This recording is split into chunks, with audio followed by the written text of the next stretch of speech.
Hi friends, ఇప్పుడే అందిన వార్త. ఈరోజు అకౌంట్లోకి తల్లికి వందనం 15,000 మొదటి విడత పేమెంట్ స్టేటస్ డబ్బులు ఎలా పడ్డాయో చెక్ చేసుకునే విధానం. మీరు ఎలిజిబిలిటీ ఉందో లేదో చెక్ చేసుకోండి. క్రోమ్లోకి వెళ్ళి NBM అప్లికేషన్ స్టేటస్ అని కొడితే అక్కడ ఒక లింక్ వస్తుంది. వైఎస్ఆర్ చేయూత పేమెంట్ స్టేటస్ అని 2024 అని ఉంటుంది. అదే క్లిక్ని మనం క్లిక్ చేస్తే అక్కడ అమ్మఒడి అని వస్తుంది. తర్వాత 2025, 2026 అని కొట్టాలి. తర్వాత ఆధార్ నెంబర్ అప్లై చేయాలి.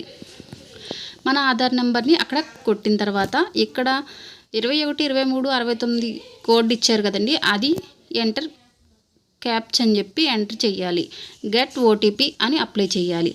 ఆధార్ నెంబర్కి లింక్ అయిన మొబైల్ నెంబర్ మాత్రమే OTP వస్తుంది. OTPని ఎంటర్ చేయాలి. OTP ఎంటర్ చేసిన తర్వాత కింద కూడా ఒక OTP enter OTP from Aadhaar నెంబర్కి వచ్చిన OTP అని కొట్టాలి. OTP కొట్టిన తర్వాత వెరిఫై OTP అని చెప్పి మనం వెంటనే అక్కడ క్లిక్ చేయాలి. క్లిక్ చేసినట్లయితే మనకు ఎలిజిబిలిటీ ఉందో లేదో అక్కడ మనకి అప్లికేషన్ చూపిస్తుంది.